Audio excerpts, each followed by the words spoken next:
இந்த உலகம் சரியானதா தவறானதா? திருக்குறள் என்னதான் சொல்லுகின்றது என்று பார்க்கலாம் வாருங்கள். இந்த உலகத்தில் உள்ள நீர், நிலம், காற்று, நெருப்பு, ஆகாயமாகிய பஞ்சபூதங்கள் உடல் கொண்ட எல்லா உயிர்களும் வாழ்வதற்கு ஒருவேளை சாதகமாகவும் மறுவேளை பாதகமாகவும், இருவேளை கொண்டு வாழ்வை கெடுப்பதாகவும் அவ்வாறு கெட்டுப்போனவருக்கு மீண்டும் வாழ்வை கொடுப்பதாகவும் இருக்கின்றது.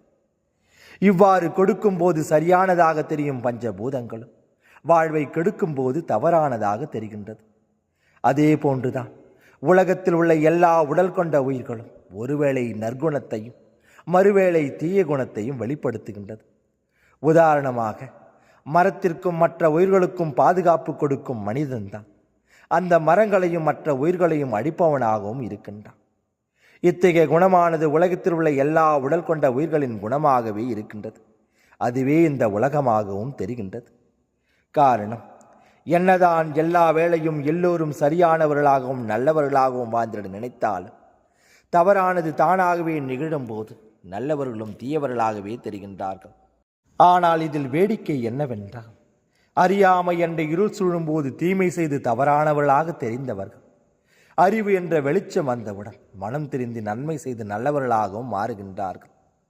மக்கிய குப்பை மண்ணுக்கும் மரத்திற்கும் உரமாவதை போல வாழுகின்றார்கள்.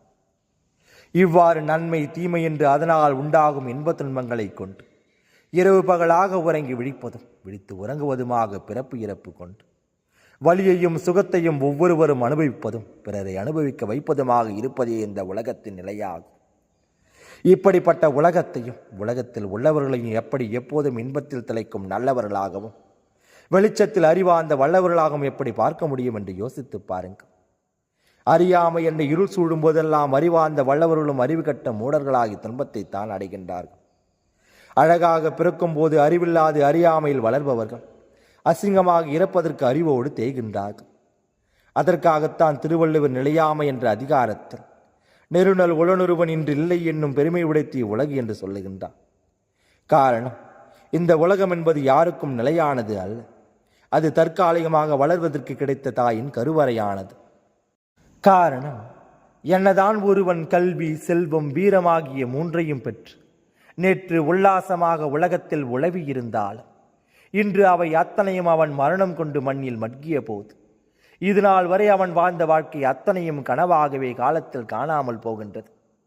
இப்படி நன்மை தீமை என்று இரவு பகலாக இன்பத் துன்பங்களை காட்டி அறிவு அறியாமை கொண்டு பூட்டி பிறப்பவர் இறப்பதும் இறப்பவர் பிறப்பதுமாக உறங்கி விழிப்பதும் விழித்தவரை உறங்க வைப்பதுமாக சிறப்பதும் உலகத்தின் தன்மையாகவே இருக்கின்றது. அதற்காகத்தான் திருவள்ளுவர் உறங்குவது போலும் சாக்காடு, உறங்கி விழிப்பது போலும் பிறப்பு என்று சொல்லுகின்றார்.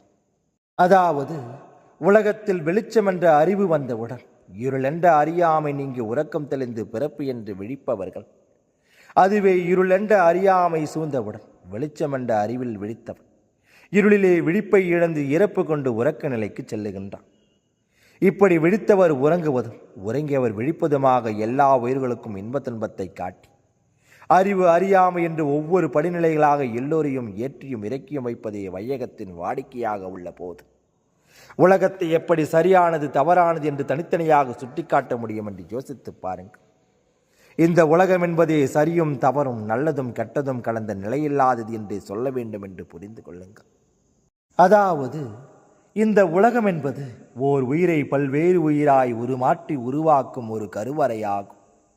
அந்த கருவறையாகிய இந்த உலகம் ஓயாமல் சுற்றி சுண்டு வருவது என்பது ஒன்றை மற்றொன்றாய் உருமாற்றுவதற்கான படிநிலையாகும். அத்தகைய படிநிலை கொண்ட உலகம் என்பது பூவாக பூத்து காயாக கனிந்து பல முத்தான விதைகளை வித்தாய் சுமக்கும் ஒரு கருவறையாக இருக்கின்றது என்றார்.